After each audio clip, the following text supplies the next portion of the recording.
So hello and welcome to this opening episode of Season 2. How exciting. If this is your first time with us, thank you for stopping by. You are listening to Choose to Endure, the show where we share stories, interviews, gear, and training tips specific to the tail-end heroes of the Ultra universe. If you haven't had a moment to do so yet, please consider heading over to your favorite podcast app, maybe even the one you're listening on right now. Hit follow, rate the show, and if you're on Apple, maybe even leave a short written review too.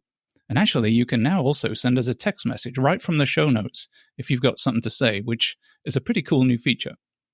My name is Richard Gleave. I've been running Ultras since 2017. I've taken on and finished numerous distances at this point, all the way up through 220 miles, and I am unashamedly a member of the back of the pack, just like you. Now, here in the studio with me today on this opening episode, I am honored to welcome Chase and Casey Hammond, who together own and manage Ultraverse supplements. Now, both Chase and Casey have graduate degrees in nutrition and have created 3 supplements specifically designed for ultra endurance performance, and they have 7 ultra races they put on each year under the Ultraverse banner throughout the Midwest and now Colorado. Not only that, they're also both runners. Basically, their lives revolve around the sport of ultra running, so they are intimately familiar with our space. We're hopefully going to learn a little bit today about why they started their business, why their products are different, and the races they have on offer, especially some hot-off-the-press info about one of the new races, the incredibly epic-sounding Summit 200. So stick with us. We'll be back in 2 shakes of a lamb's tail. Discover raw, inspiring stories from runners who've been right where you are. This is the Choose to Endure Ultra Running Podcast. With your host, he's English, not Australian, Richard Gleave. Chase and Casey, welcome to the show. Fantastic to have you on. How are you both doing? Thanks for having us. We're really good. Busy. How do you know I'm good? You're good. She answered for me. I'm doing great, man. Thanks for having us. I'm married too, so I'm definitely familiar with that. Yes. Now, we've had a lot of Ultraverse love in past episodes on the show here, with Kelly Means talking about her experiences at your races, and of course, the amazing Ethan Kimes completing his record Trans-Texas Solo FKT, fueled in part, I think, by Ultraverse's Proxima C drink mix. Yep. If I'm not mistaken, he might have said that. Now, folks, if you haven't listened to that episode, definitely do yourself a favor and go check it out. I believe that's Season 1, Episode 15. That is an insane journey. And, of course, my own experience at the inaugural Cowboy 200 in late 2022, which I think we're affectionately calling the cold one at this point, maybe. I think that's fair, yeah. So it's really excellent to finally have you both on the show, live and in person. I think we should kick off really with the supplement side of the business. So what inspired you both to start Ultraverse Supplements, and how did your background in nutrition influence this decision? I'm going to let Chase take the reins on this side. This is kind of his baby, and I'm just along for the ride on it. So I'll let him answer those questions. Yeah, I mean, like Casey said, I was kind of the one who thought of the supplement company and did most of the research for the products and ended up making all the formulations. And the idea came when I was about 3/4 of the way through my nutrition degree, clinical nutrition. I have a master's degree in that. And it was inspired by a few factors. I guess mainly, basically everything I learned. I've been an ultra runner for, how long? Since 2016 or so, probably. I think is when I ran my first 100. Nice. But I was an ultra runner while I was going to school. So basically everything I learned about nutrition, I twisted to kind of relate to endurance sports and specifically ultra running. If there's a topic we learned about, I went and dug into the scientific literature and tried to find out about that topic as it relates to endurance sports. So that's one of the things. And second, I saw a hole in a lot of the nutrition supplement companies that mainly focused on endurance sports. And I just felt that with my knowledge and some research, I could formulate better products that were currently out on the market at that time, specifically products that were formulated for endurance athletes, ultra endurance athletes, not just your typical endurance athlete. A lot of the formulas that I saw were just kind of silly in that they weren't taking into consideration the appropriate quantities of various ingredients. And there was just kind of a general misuse of certain ingredients that, when used appropriately, are effective for endurance sports and are beneficial. The problem is that they're rarely used in optimal quantities, according to the scientific literature, and they're rarely used in the proper frequencies as well. So that's kind of what stemmed that idea, I guess.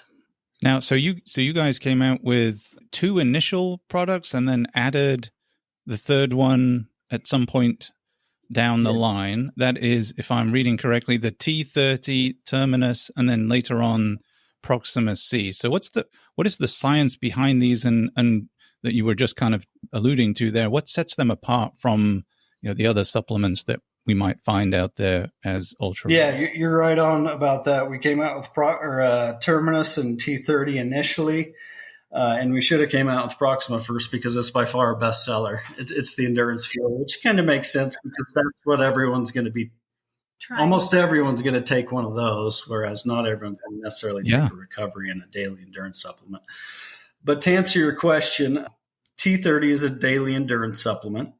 Terminus is an endurance recovery supplement, and Proxima is an endurance fuel. And we just don't really feel like there needs to be much more than that, to be honest with you.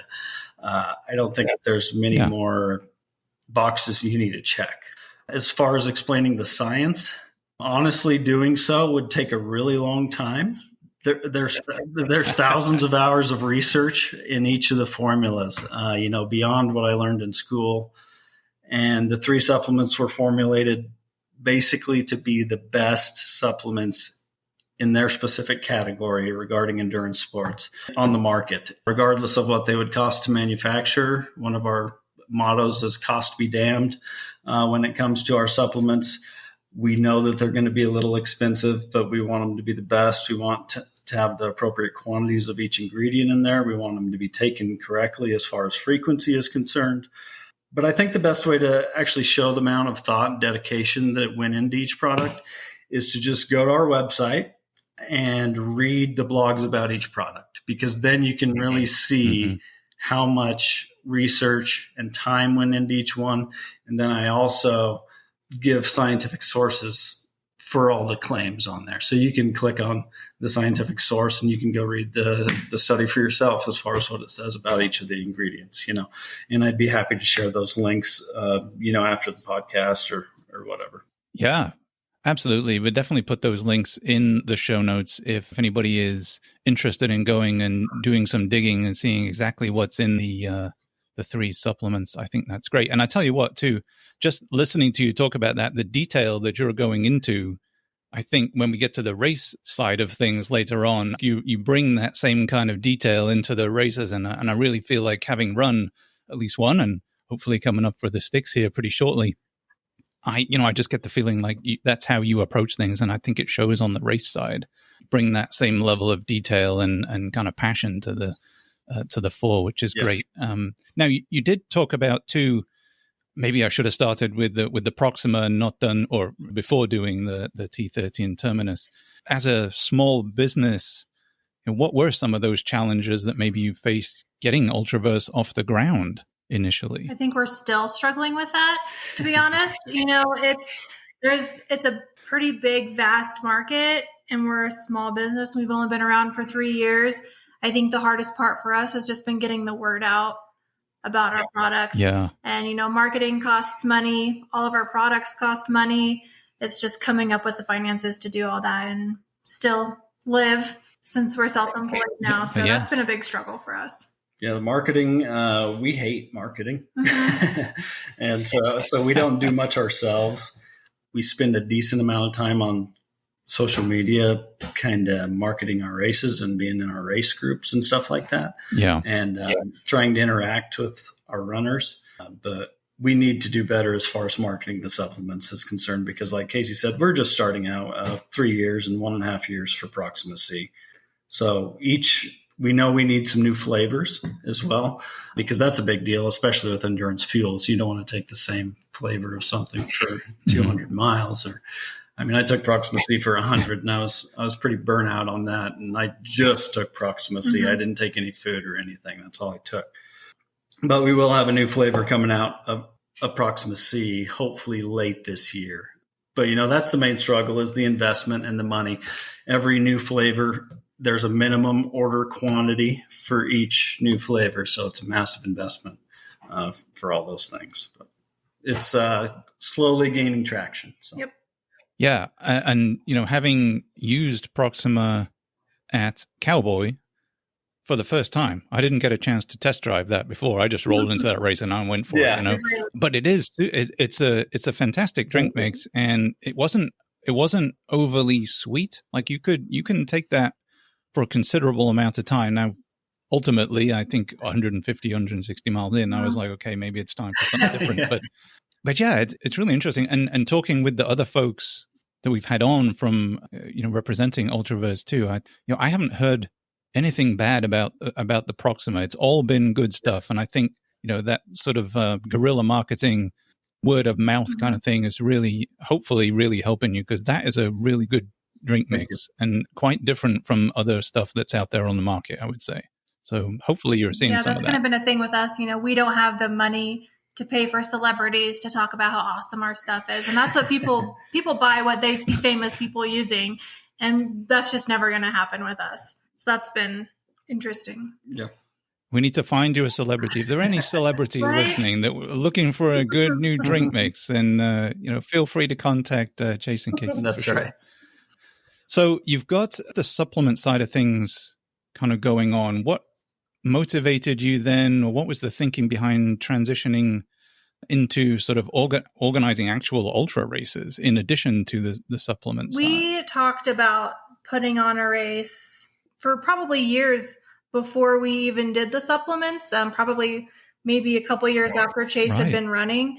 We talked about putting on an ultra out at Wilson State Park, which is about an hour from where we lived in Hayes at the time. And we talked about it. Finally, one year we did it, loved it, and it's kind of snowballed from there. It exploded. The next year we added 2 more, and then we just keep adding and adding. Yeah. No intention to ever do more than that single race out at Wilson. And the reason we picked Wilson State Park and the Hell Creek course is just because that's where I went to run on weekends, because it's a really, really awesome course in Kansas. And it was an opportunity to actually get some hills in Kansas. And so we're like, we need to put on a race here. And like I said, no intention to expand from that, but we did it. And we're like, well, let's put on one more out here. And then came Eternal Damnation. And then we're like, well, let's put on a timed race. And then came the Sticks. And then, like Casey said, now we spend way more time on race directing than our supplement company, for sure. And it's kind of just ignited a new passion in us. And now we work full time with it. So yeah, it's funny. The amount of people I run with it that are like, oh, we got to start a race in this park. We got to start a race over here. Like we got to do it. And so, but most of the time, well, almost all the time, it doesn't happen. Right. But you guys went and did that. How did the first year go? Like that first race, how did that work out for you? Was it, you get a lot of people coming? Was it, how did it turn out? We had like 70 or 80 people the first year. Yeah, it was a good turnout. Yeah, and it honestly... Oh, wow, that's really good. We didn't have too much trouble with it, to be honest. It's a really good first race for us to put on. Chase knows that trail more than anybody. He's done more miles than anybody I know on that trail. So we were really familiar with the area. We knew where our aid stations were going to be. The logistics of it were pretty easy to manage. And the park's really easy to work with. Everything went very smoothly for that race. And we'd been to enough ultras, and Casey crewed me at almost every ultra that I had ever done. So she had seen how everything works, being at aid stations, waiting for me forever. She sees how things kind of work at the aid stations. And so like she said, honestly, we didn't have much trouble with that first year. It was pretty easy just because we knew the area so much, and just we knew what we wanted out of the race. We took things from other races, good and bad, and knew how we wanted it to look going in. You mentioned earlier about the attention to detail. That first year for Hell Creek, I'm pretty sure that we made a schedule hour by hour where both of us were going to be, what we were going to be doing. We don't do that anymore. But that first year, we really wanted to make sure that we weren't just running around like crazy people that whole time. But that's what we ended up doing. Yeah. Yeah. Did you find you stuck to the schedule, or were you like way off with what you thought? No. I mean, now we just have kind of schedules where we need to be here by this time. By this time. But there's just so much going on that you have to manage that it doesn't really make sense, in my opinion, to make too strict of a schedule. It's kind of like running an ultra. You can have a plan all you want, but at some point, everything is going to go wrong, and then you just have to adapt. Not that we've had anything go really wrong in our races, nothing major, but it's just a constant game of adaptation. So I'm a huge fan of the Cocodona race, which I know you guys had some experience of. Was it last year? Yeah, 2 years. Yeah. Poor experience. The last 2 years. Poor experience. I mean, I love the race, but I mean, just poor outcomes. Yeah. Well, learn each time and move forward. I was listening to the coffee talks they were having with finishers after the fact this year, and they were talking with, is it Ashley Paulson? Paulson, maybe. So they were talking to her, and they asked the same question, like, hey, did you have a plan coming into this? And were you able to stick with the plan? And she said, you know what, I don't even bother with a plan anymore. I've just learned to have a general idea of what I need to be doing and where I need to be, and then just roll with it. That's a good idea. And she was like, she said, I find that much more mentally easier to deal with than trying to stick and remember what I'm supposed, every piece of what I'm supposed to do the whole way. She was just like, no, I got a basic idea, and then I just kind of let things be and adapt, as you were talking about. So I thought that was really cool. So we've talked about some of the races. Let's go through each race real quick, if you would. Give the listeners an idea of, okay, you've got these 7 races out there now, which include the 2 new ones, which I'm excited about. Take us through each of the races. What are they, and kind of what makes each one different, special? Sure. For participants showing up. Just go in order of their creation, sure. And we can alternate. Yeah, that'll work. We started with the Hell Creek 100. That has a 20-mile, 100K, a 100-mile, and 140-mile option. That is at Wilson State Park. It is single-track bike trail. It's the only epic rated bike trail between the Ozarks and the Rockies. So that's pretty cool. It's 20-mile loops. It's beautiful. It's beautiful, but it is exposed. People, when they get off the interstate, they get there and they just can't believe that a place like that exists in Kansas. So it's a really cool race. And then off of that race, we built another race we call Baby Hell Creek, but it's the Hell Creek half and 50K. That is at the end of August. And a lot of people use that as a tune-up for the longer races in the fall to kind of get some experience out on the course. Yeah. Makes sense. And that course, like the 100, has the most elevation gain and loss of any 100-miler in Kansas. And I think there's like 1,200s in Kansas now? There's a lot now in Kansas. But now, you mentioned a 140-mile option in that race. That's kind of a unique distance. What's the story behind 140? Just a couple more laps. Just go do some more. We wanted it to be the longest race in Kansas. So that's actually called the Pure Hell 140. That's a different option. So it's Pure Hell 140 for that one. Really brutal race. And just so many people underestimate that race when they come. We've had a lot of people not a lot, but a few people from Colorado come and say, wanted my first 100K or my first 100-miler to be in Kansas because I knew it'd be easy, and they DNF. It's a tough place to run. And like Casey said, it's totally exposed.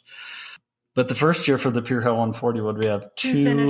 Two out of 9 finishers. And I mean, it's under a 40% finisher rate right now for that Pure Hell 140 race. Wow. I would consider that 140 miles significantly harder than the Cowboy 200. Mm-hmm. Oh, yeah. Just because of the terrain and exposure. Goodness. And then I guess the next race, also at the same place, Wilson State Park. We love that area. And it's called Eternal Damnation. And the reason for the Hell Creek name and the Eternal Damnation isn't because we were sick and twisted. It's just because the area is called Hell Creek. So we kind of play off of that name. So Eternal Damnation is a last man standing race, a backyard style last man standing race. Yeah. So, and it's a really, really fun race. You all just did this one, right? This is a April race. Yep. And it's kind of unique at the back as far as backyards are concerned, because a lot of those are made to be conducive to racking up maximum mileage. But this is a pretty tough course, and it's not really conducive to racking up maximum mileage, but it's a heck of a lot more interesting, in my opinion, and more fun. We took the last few miles of the Hell Creek course, and they're really fun miles out there. And it's a really good environment. A lot of people stick around and cheer people on. Yeah, it's just a really fun race. Super fun. Yeah, I haven't done a backyard yet, but it's on my list to go figure those out. I need to get through some timed races first, but maybe one I come hit you up for. Yeah, Chase loves backyards. I love crewing backyards. Those are my favorite to crew because I'm in charge of one place and I don't have to go anywhere. Yeah, that's right. You're always coming around, right? So, much easier from a crew perspective, for sure. From that, we added the sticks, and that's a timed race in June. It has 6, 12, 24, 48, 72-hour options. It's a 3-mile loop in a pasture. My dad mowed a path in his pasture because he wanted to be able to run with Chase at like Moab and Cocodona and things like that. So that's what he made to train on, because there's no trails in Kansas. Yep. And so we've always wanted to put on a timed race. And I said, hey, Dad, can we put on a race there? And he said, sure. And so we do that. And then there's also an option for a road loop every 6 hours. It's a 4.25 mile road loop that you can do to take a break from the pasture. Much easier than the pasture, in my opinion. Most people choose to take advantage of that. I would recommend that. And also for the sticks, we're going to have a celebrity this year. His name's Richard Gleave, and he'll be coming to the sticks. Yes. So we're very excited about that. Yeah. This is a very laid back race. We kind of the theme for that race is half race, half hootenanny. Yeah. So it's fun. It's a good time. Super fun. Now, I have no idea what that phrase means. What is a hootenanny? A shindig? What does that mean? It's kind of like oh, right. Okay. Backwoods shindig. Hillbilly party. Yeah. Basically. Okay. See, I learn something every time I do one of these, and now I'm going to have to find a way to include. Is it hootenanny? Yep. Yeah. So now I've got to find a way to include that in some sentence somewhere at work. Maybe in a future episode, I'll do one of those, where they hide an Easter egg in an episode. There you go. I'll come up with a way to put hootenanny in and give a prize out. That's a great idea. Yeah, after the sticks, you'll have a good understanding of what it is. There you go. Yeah, for listeners out there, I'm coming up to do the sticks, and I'm really excited about it. There's a whole bunch of firsts for me. First for 72 hours, and first time in Kansas. I've never been to Kansas before, which is kind of fun. You'll have a lot of fun. So I'm road tripping myself up. Yep. Indeed. And so from the sticks, where do we go from there? From the sticks, after that was Cowboy. So Cowboy 200 in Nebraska. You're very familiar with that one. 200-mile point-to-point that starts in Norfolk, and ends in Valentine. I had to make sure I was saying Norfolk right because I always depends on where you're from. Yeah, but point-to-point. Kelly Means told me it was Norfolk, so I'm going with what she said. But super flat. I mean, the flattest 200 miles you can run, I think, as far as a point-to-point, zero repetition. But awesome race, great aid stations, communities along the trail are super supportive. Got a lot of indoor aid stations. We kind of play on the railroad history along the way. Got an awesome bunkhouse as a sleep station. And probably the coolest part of the whole thing is we end the race. You go through the finish line arch and you walk right in the door of a brewery. I mean, you can't beat that, right? Yeah. It was absolutely phenomenal. And I have to say, the aid station, whose name escapes me now, with the bunkhouse. Yeah. Long Pine. Absolutely amazing. I've never seen an aid station like that before or since. So, incredible. So the bunkhouse was actually built for the people who worked on the railroad. They would stay in the bunkhouse. And then once that was done, then they just kept it, and Long Pine took it over. And now they rent it out for people who bike the trail and then hike the trail, and then obviously for our event as well. Yeah. I just think that the ending at Bolo Beer just makes it to where everyone wants to stick around and cheer everyone on. And the environment at the end of that race is just so cool because of that. Because on the last day, we got like 30 people there drinking beer, just waiting on the next runner to come in. Some of them don't drink, but they still stick around. And every time someone gets close, everyone goes outside and they cheer them in. And those last people, they sometimes have 20, 30 people outside waiting for them, cheering them for the last quarter mile. It's really cool. Yeah, absolutely phenomenal. And I know that first year I was one of those people at the end there hanging around after I wasn't that far from it myself, but so it made it a little easier. But there were a lot of people hanging out, and it was really cool. Very, very interesting, mellow vibe, and everybody's just getting a drink and running outside every time a runner gets close. Yep. Just insane. What was how did you come up with Cowboy 200 in Nebraska? Like, had you been to Nebraska, or were you looking for a 200-mile rail trail? Yeah, how did that come about? I grew up only 18 miles from the Nebraska line in Kansas, but, both of us had spent quite a bit of time in Nebraska, but just kind of started researching places where we could potentially put on a longer zero repetition race. And I found the Cowboy Trail, which I had never really known much about.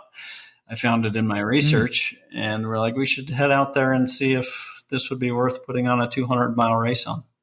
And that's kind of how it came about. And have you run it? There's also a 100-mile option. Yeah. No, I haven't ran the entire 200 miles. I've ran a lot of it just out there scouting, but I've never ran the entire 200. Yeah, and if you're listening to, there is a 100-mile option. It starts at the halfway point, I believe, and runs all the way to the finish. So you get to finish in Bolo Brewery as well. Correct. Who, by the way, not only is it a brewery, they have some really great beer there. They do. If you're at all into beer, they're super cool. It was excellent beer. Yeah, so Cowboy 200, fantastic race. And then, so that brings us to the two newest races, does it not? Yes. It does, yes. Go ahead. Tell us more about these two new races and why you chose to do these two. So the first one that's going to be talked about is, we call it FRUD. It's Front Range Ultra Days. It's a timed race in a park in Loveland, Colorado.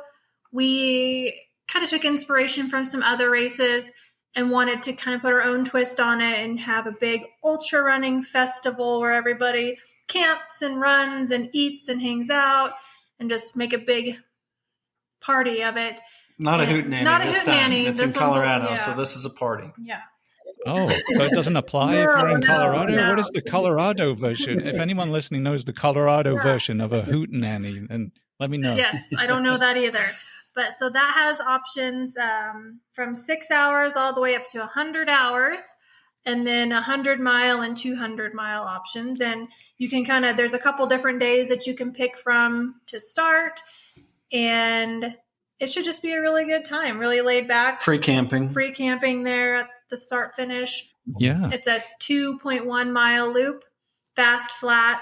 Pretty good course. Easier loop than the sticks. Definitely. For sure. And we knew we wanted to put on something like that and have it closer to a bigger airport where it could be easily accessible for people to come from all over the place pretty easily. And we reached out to people, and Loveland was honestly the first to get back to us and be completely game for it. A lot of city parks, especially metro city parks, are closed overnight and make no exceptions to that. And so they were the first ones that were like, absolutely, we'd love to have you. And they've just been great to work with. Yep. Yeah, that's pretty unique, I think. Yes. Most of the timed races are in, on a farm, private property, on a ranch, but I don't know that I know of any other one that's actually in a city park because of those restrictions. Right. Usually they're really strict on that. Yes. So that's really cool that they sort of offered that up. And were willing to work with you on that, or even excited about doing the race. That's really cool that you can be right in the middle. Yeah, they were super responsive, like right away. They said, absolutely. Let's look at some places. Let's find some parks together. Yep. You know, they were really good about, we told them kind of what we were looking for, and they gave us options of where to have it, to be honest. So that was really cool. And how has the sign up been for that? Are you getting a lot of interest in that race? I think we've got over 30 entrants now. And, you know, we have some people that are doing multiple races, because that's kind of the cool thing. If you wanted to do the 12-hour and the 24-hour and 100-mile, you know, like you can do all sorts of different combos. And so I think we've got 2 or 3 people doing multiple races, which is fun. One's Ed the Jester, you know, who has the world record for most 100s. He's also doing the sticks. He'll be there as well, doing a couple hundreds of the sticks. But that's something that's kind of tempting for a lot of those guys, because they can get multiple 100s at one event over one weekend, you know. And kind of a unique thing we do at FRUD is we actually allow anyone who's in the 100 by 100 club free entry into that race. So. Brilliant. Well, if that's you and you're listening, reach out. Come run. Yeah, and we have discounts for people who want to do multiple races at that. If they want to sign up for 2 or 3, we give them discounts for each one that they do. Yep. Yeah, I think you, just looking at the sign-up sheet, I checked it yesterday real quick. You've got some big names, or bigger, like some solid people coming out to run that race, right? Yeah, that's a cool race. And I'm assuming because it's Loveland, it's the Peace, Loveland. Free Spirit, kind of vibe that's going on. I think that's really awesome. Yep. Yeah. Peace, Peace, Loveland, and Ultra Running is the tagline for that. Loveland's known as the Sweetheart City. So we just kind of thought we would incorporate some of that in there too. Yeah, you need some married couples in to run that. I think you should market it as that. Yeah, that's right. Hopefully that's on your shirt, like Peace, Loveland, and Ultra Running. It is. Is it on your shirt? Yes. I hope so. Yes, it is. Yep. That's very cool. So, folks, if you're looking for a timed race and wanting to do multiple 100, 200, check out Front Range Ultra Days. FRUD, I believe, is the acronym. And if your name is FRUD, we'll give you free entry. Only if you can prove it. Passport for proof. And I think that then brings us to the big boy, the big new, race. That's what I call it too. I call it the big dog. That is the big dog of racing. This one here, Summit 200. Yes, sir. Tell us all about this race, because this one seems, not that the others aren't, but this one seems particularly epic. Yeah. This has been our dream race for a few years now, and a lot of people don't know that, but we were talking about the Summit before we even ever talked about Cowboy. But we knew that we needed more race directing experience before we tackled that monster. And so we didn't pursue it. I mean, we've been pursuing it for almost 2 years now with the National Forest Service, going back and forth with them and talking. But it is a 200-mile, mostly non-repetitive loop around Summit County, Colorado. There's a couple little out and back sections, but other than that, it's non-repetitive. It will be easily the highest altitude non-repetitive 200-miler in the United States. The lowest altitude is over 9,000 feet, which is just crazy to think about. Yeah. And the highest altitude is pretty close to 13,000. And you're above timberline for a pretty decent chunk of the race, probably about 25% of the race, I think, from looking at the elevation plot. But like I said, this is a 200 that we want to be in the same category as the Moab 240, Tahoe 200, Bigfoot 200, and Cocodona 250. We want it to be a household name, something that people kind of dream about doing, but on a smaller scale. And that we are never going to allow quite as many people in our race as what they do. Not that I'm saying that that's a bad thing at all. I love those races. But we just love to keep our races just a little bit smaller. Our cap for this year is 100 participants. I don't see us ever going over 150 for that. But there won't be any additional distances either. But just an absolutely epic and challenging course. I definitely think it'll be up there with the hardest 200s in the U.S. for sure. Yeah, I was going to ask that too, because, Cowboy seems really well suited to somebody looking for maybe a first time 200 or looking to expand their distance. Yes. It's a fantastic route. It's pretty flat. There's lots of aid stations along the way and a ton of support through the towns and so on. But this one, I'm not sure. I mean, you got to have some experience to be going and doing this race. I would imagine, literally, even some backcountry experience and hiking experience. We require a 100-mile finish, which is something that the others don't do.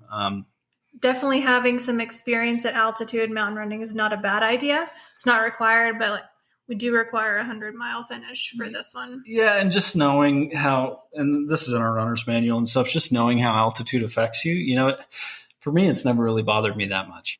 Even when we lived in Kansas, I could drive up to Colorado and do a 14er the next day, and I just wouldn't notice it very much, but it affects a lot of people quite a bit. It affects me a lot. So you should know how that affects you coming in, and if it does affect you a lot, then you should definitely acclimate before doing it. There's long sections without aid, just like almost any 200 miler. One of the last sections is going to be absolutely brutal. Mm-hmm. It's going to be about right now it's looking like about 26 to 28 miles with over 6,500 feet of elevation gain and, long distance between crew. That is crazy. Yep.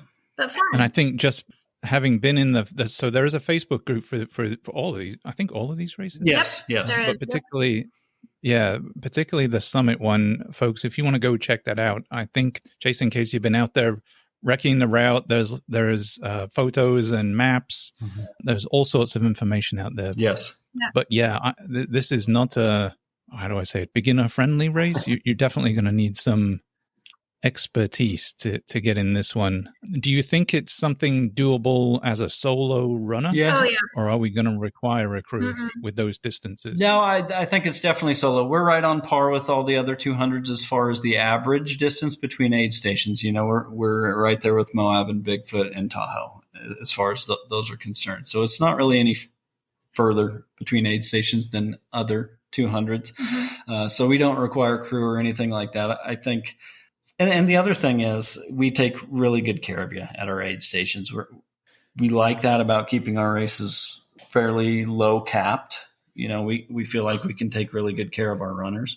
So I don't know that a crew is going to really make that big of a difference. Yeah, because there's a lot of aid stations because of the remote locations of the course that we can't have crew out there because there's nowhere for them to park. Yeah. So there's a lot of aid stations that don't have crew access. So yeah. There's really not that many times the crew can see you anyway. So yeah. And I will say, kudos to you guys. The aid station buffets that I have come across at your races are unmatched. Thank you. Maybe that's because of your nutrition background. I don't know. But the burgers and the brats were incredible. I think brats should be a staple aid station food because they're so portable and they've got your carbs and protein, right? So you can carry like 4 of those. So I think Casey, was it your dad that was cooking brats? Is it Wood Lake? Yep, is that Wood Lake. Yeah, her parents. Yeah, I probably still owe you guys money for the amount of brats that I had coming. Yeah, I meant to talk to you about that.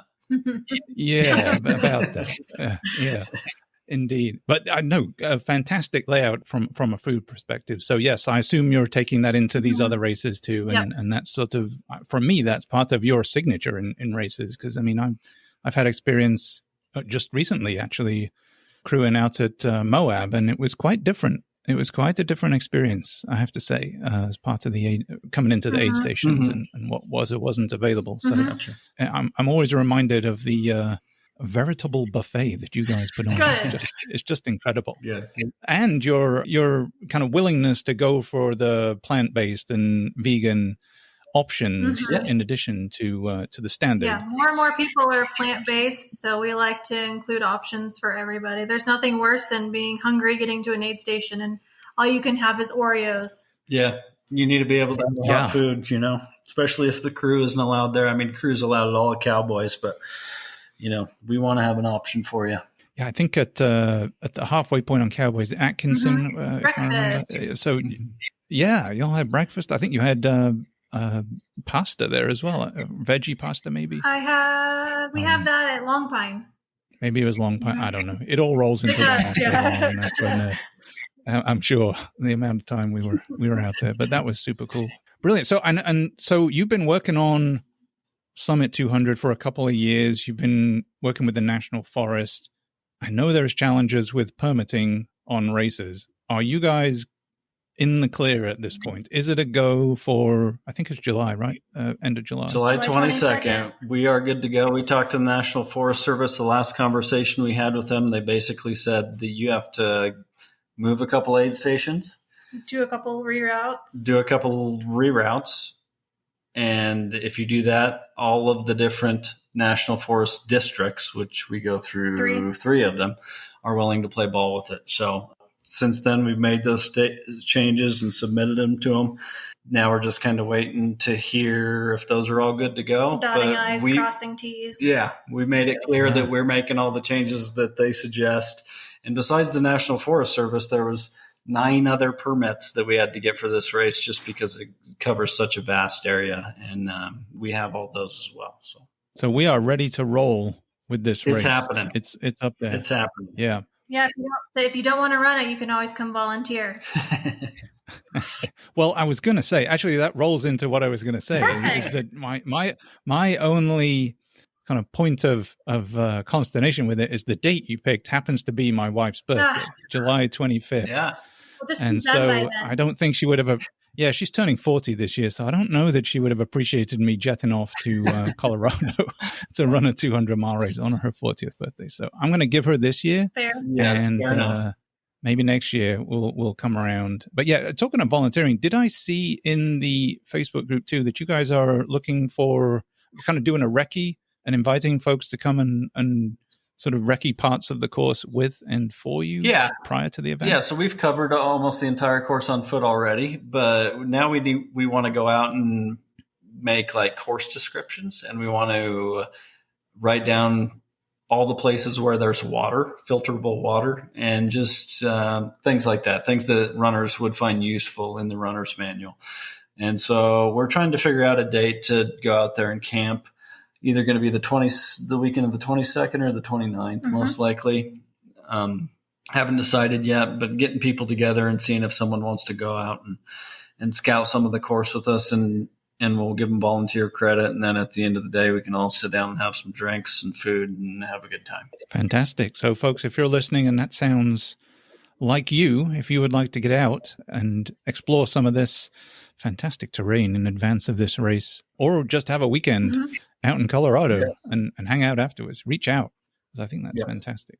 And just talking about route descriptions, course descriptions, I mean, you guys do a runner's manual for certainly Cowboy. I don't know if you do it for the other events, but it is, again, back to the detail. It's really detailed.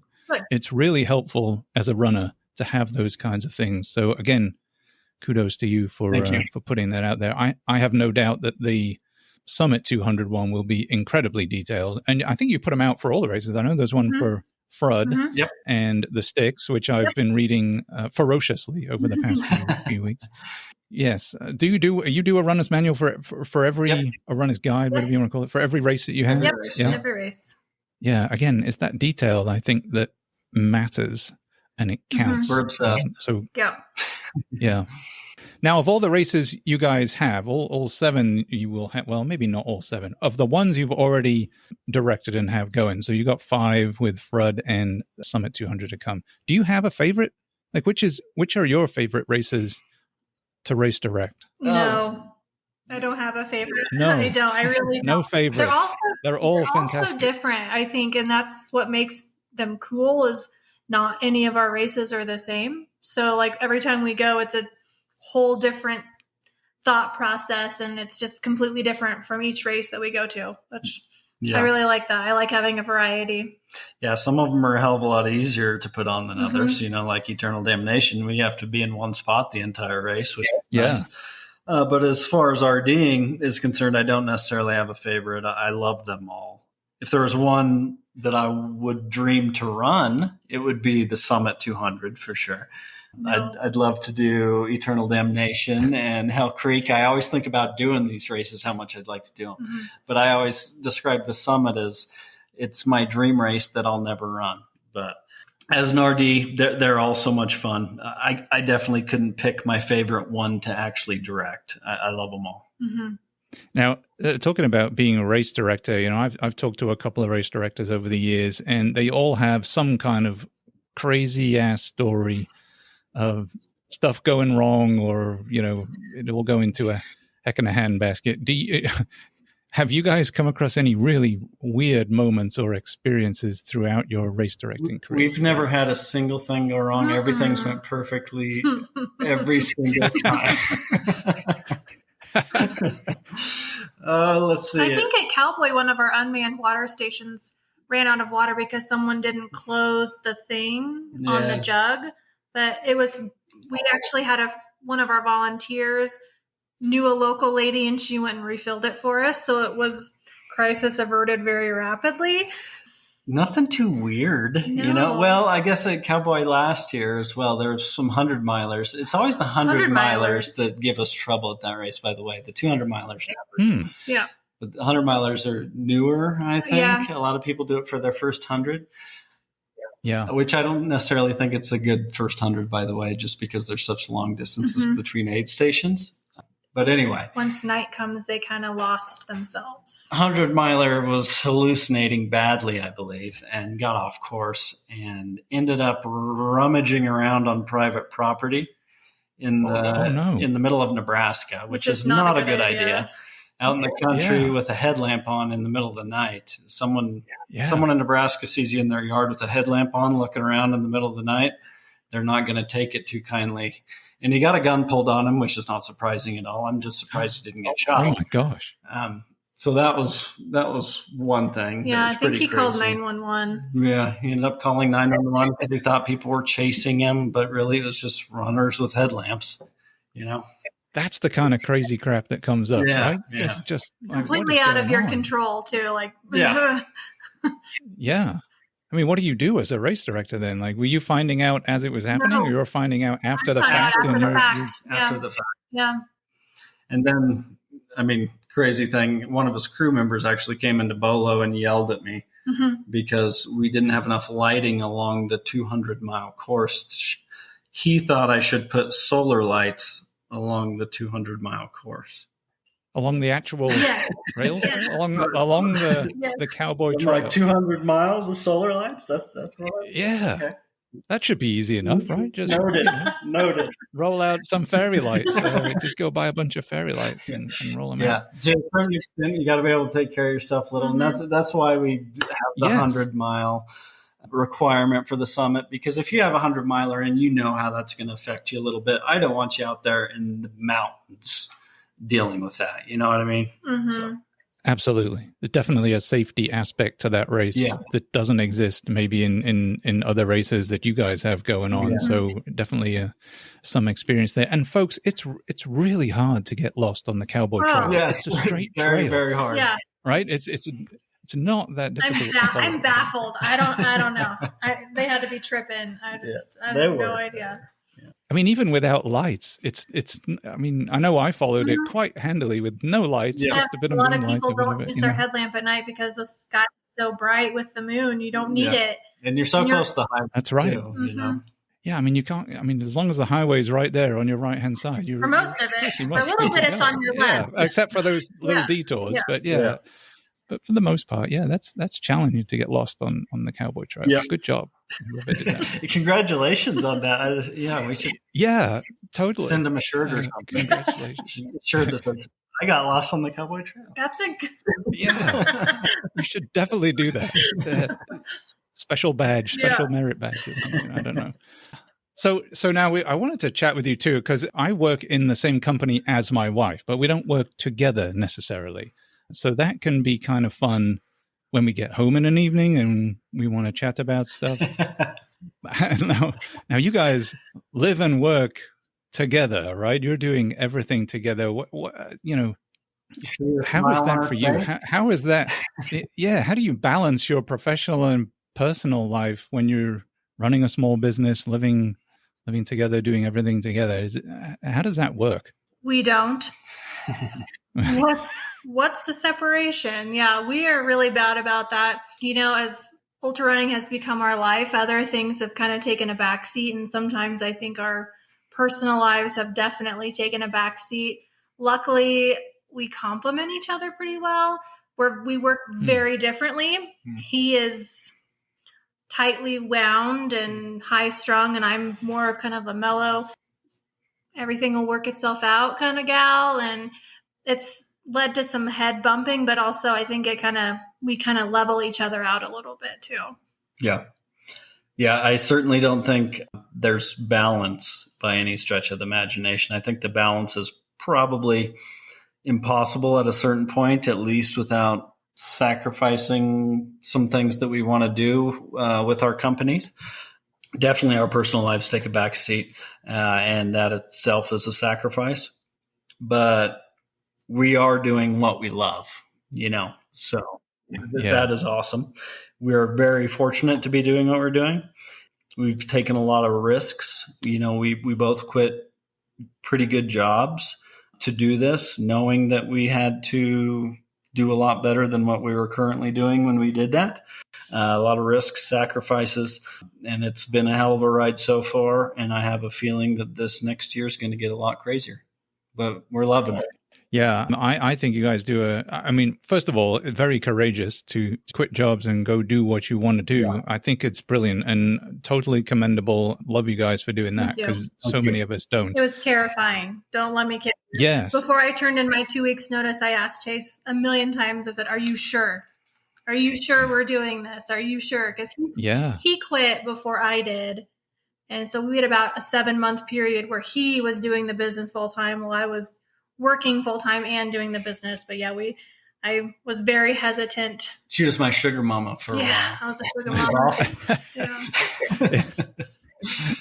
I secretly hoping my wife will be my sugar mama for a while, but I'm not sure it will happen. But that's what I hope for day to day. But no, totally kudos to you guys for doing this and for providing these races and the supplements as well.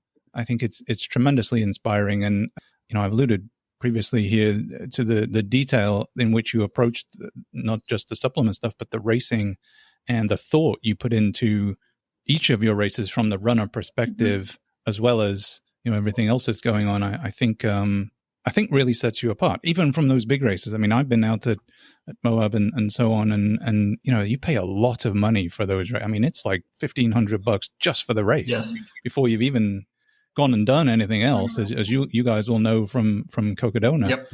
It's not a cheap thing to do. So your races they're not quite at that level dollar wise. You make them very accessible to a lot of runners. Yes.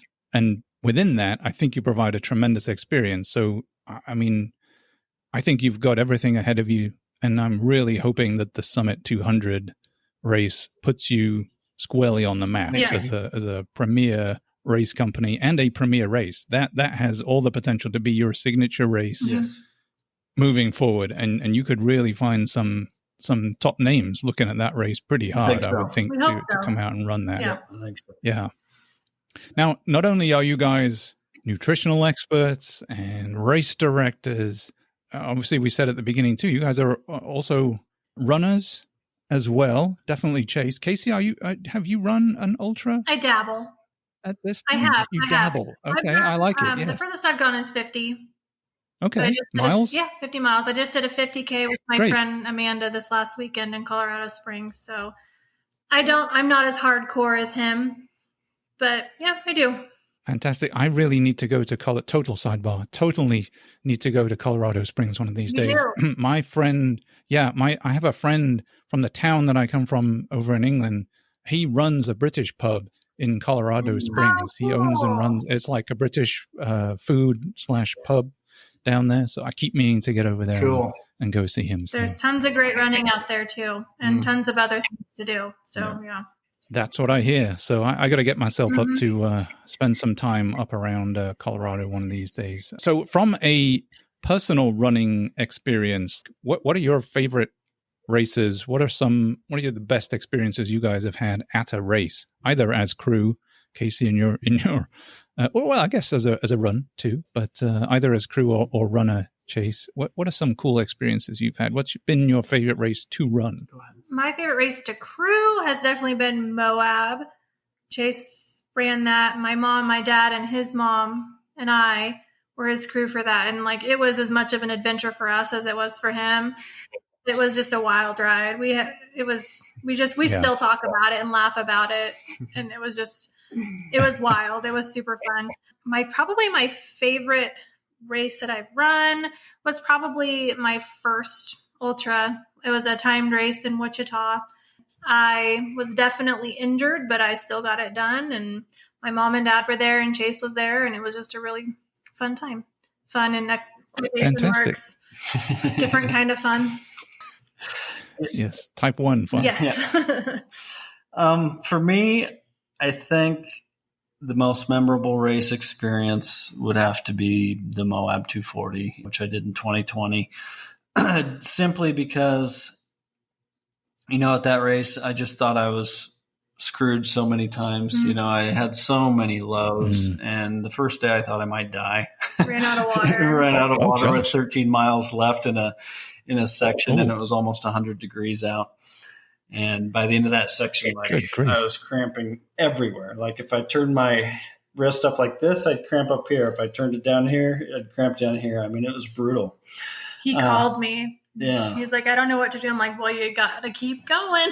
Yeah. I can't do anything. Get to the aid station. Yeah. And that was like 50 miles in to 240 miles. My first race over 100 miles, But anyway, I bounced back from that, and then there was a lot of lows from there. But by the time I got to that last section, which should have been the easiest section of the course, I could not hardly even walk anymore. That last 10 miles, I don't know how long it took me, but I laid down on the sidewalk about every 5 minutes. And when I came across the finish line, I was just totally broken physically and mentally, but I made it, and that was an amazing feeling to know that I pushed myself to what at that point, to a point to where I had never pushed myself before. And then to just come across the line and see my wife and my mother and father-in-law and my own mom waiting for me. It was a moment that is permanently tattooed on my brain for sure. Yeah. That last section, Porcupine Rim there, that's a rough one. That's brutal. Yeah, I was worried about him. When he left the aid station, he didn't know how to use his watch anymore, like to pull up the section or anything like that. So I was pretty concerned because that's something he literally does every day. And he had no idea how to use it anymore. It was like a whole brand new machine that he didn't know what it was. And I was like, great. He has thing? no pacer. It's dark out. Great. Have fun. Technical exposed section. Yeah, it's pretty technical, I believe, that last section there. Yeah. Fantastic. So have you ever seen, and I think we might have, or you guys might have alluded to this at the beginning too, but have you ever seen something at a race, either positive or negative, that you've looked at and thought, oh, I've definitely got to do that in our race, or definitely not do that in our race? Just curious, as race directors who run, does that happen or no? Yes, definitely. Lots. I'm not going to name the race because I just don't think that's super cool.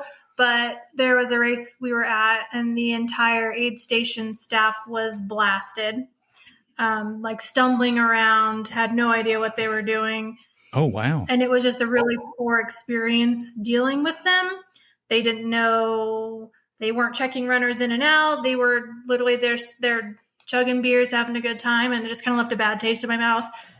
So because of that, we kind of have a guideline for our volunteers, please don't be inebriated during your volunteer shifts. We're all about hanging out afterwards, celebrating and having a good time. But like your job is to take care of the runners and make sure that they're safe and having a good time and taken care of. So that's something that we kind of require. It's kind of sad that you have to spell that out, to be honest. But, I guess so. It wasn't a little race. Yeah. It's like when you have to put on the cup, this liquid is hot. Right? Exactly. Yeah. Yep. Yeah. But also a lot of positive things we've taken for races. Great aid stations, super friendly volunteers, good hot food. Very few times in a race has anyone ever actually called me by name, but it has happened. And I just remember that just kind of made me feel a little bit more important. And I think it does for a lot of people. So that's something that we try to do at all our races. We try to learn every single person's name. We don't always get it done. It's one of the reasons we keep our caps small, but we do learn most of them. We try to know who's coming in before they come in so we can call them by name. We want you to be a name, not a bib number. And we try to just spend some time with all our runners once they're done. Either me or Casey is going to hand you your buckle at the end of the race. It's not going to be a volunteer. It's not going to be anyone else. One of us will be there. And what else, hon? Yeah, I think just having a good vibe is really important. Yep. On the name call out, that's really the reason I started doing trail running. I happened to do a local, I think it was like a 10K trail race. And as I crossed the finish line, the lady called my name out as she was handing me the medal. And I couldn't believe that they called my name when I crossed the line. It was such a small race. It was not a big thing, and she called everybody's name out coming across. But I just thought that is so cool. Yes. Like somebody actually took the time to read. And so I fully am in the name game. Yep. I definitely agree with that. That's the reason I started trail running, because I thought, wow, that's awesome. I got to come and do another one of these. Yep. And so I did. And then it grew from there. But yeah, I totally agree on the name. It's such a small thing, but really important. I don't like when a race is about over and they start tearing down. We don't tear a single thing down until the last runner's across the line. Whether they're past the cutoff or not, we're going to be there because they've worked just as hard as everybody else. So sometimes harder. Sometimes they've pushed through a lot more than the people who got first place. Absolutely. So that's a big thing for us, is we are going to be there start to finish, past the finish if we need to be, till everybody's done. Same with aid stations, you know, not just the finish line. If you don't make the cutoff, we're not going to tear down. We're going to wait for you and we're going to treat you like you were still in the race. After that, you're obviously cut off. But we've been to a race where I actually won the race. I was the only person left in the race, and they tore down the aid station. Wow. I didn't get aid stations at the end, and everyone else dropped but me. So that was bizarre, man. But yeah, I tell you, I've been that last person coming through. Not because I was last, but I was the last person who hadn't quit. Right. Right, on a race. So I was last going through each aid station, and it's a bit of an eerie place to be when you can see them packing up stuff and putting things away, and you're sitting there trying to find something to eat. Like they've got better things to you kind of feel like, oh, you need to get out. You're rushing them back. You're in the way. Yeah, absolutely. Yeah, I mean, the best compliment we've ever got, we had someone tell us this at Eternal Damnation just our last race, but we've got it a few times, and that's that we care about each and every runner equally, whether they're someone out there who's setting a course record or they're the last person across the line. We try to get invested in everyone's race. By the end of our races, we have like this emotional attachment to everyone's races. And most races, I mean, we get choked up at most of the races we do, just because we try to make that connection with our runners and we're rooting for them. And when they DNF, it feels like we DNF almost. But when they come across the line at the end, those are some special moments, especially the back of the packers, because I know that they've been out there struggling for so long, Yeah, and I think that's really what makes you guys stand out as much as anything else. That connection, that emotional connection with people as they go and willing them along. I think, at the big races are fantastic, but I don't think you get that at the big boys. I agree. Yeah, that's something we never want to lose. Yeah. Because that's what made us us. Yep. It's like that's just something we never want to lose sight of, for sure. You do you, as the saying goes. That's right. Just Exactly. be you. Yep. That's good enough. Yep. Talking of good enough and doing you, each episode we encourage guests to choose a song here to add to the free Spotify Choose to Endure playlist. Usually it's something family friendly to lift you up, motivate you, or just keep you moving while you're out on the trail. Now, you guys did you guys come up with a song? There is definitely a beef with Taylor Swift going on at some point. Taylor, I don't know what she ever did to him. I don't hate Taylor. I just hate her music. You're wrong. He's wrong. We don't agree on. Did you guys come up with a choice? We have separate songs. That's our divorce line right there. Yeah. Casey, what's your song and why did you choose it? It is Sunshine by One Republic. It's just a super upbeat song, and it's just a good mindset to be in, especially when it sucks. So I like that one. Oh, yeah. Awesome. I don't listen to music when I run. I don't listen to anything when I run. And this probably isn't really a pump song by any means, but it's a song that I love. And sometimes I think it can relate. Yeah, I think it can relate to ultra running. It's one of my favorite songs ever. It's Comfortably Numb by Pink Floyd.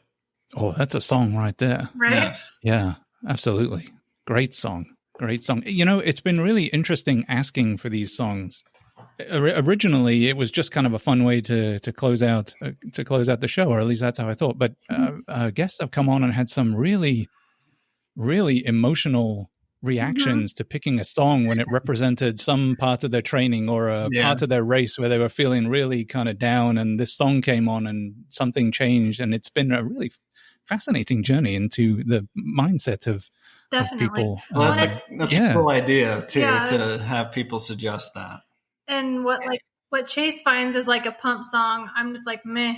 But like for me, it's not necessarily like the beat. It's like sometimes it's just a song that I love, and if it comes on, I'm like, oh, that's my jam, and then I can turn myself around. So I think it's interesting, like what motivates other people.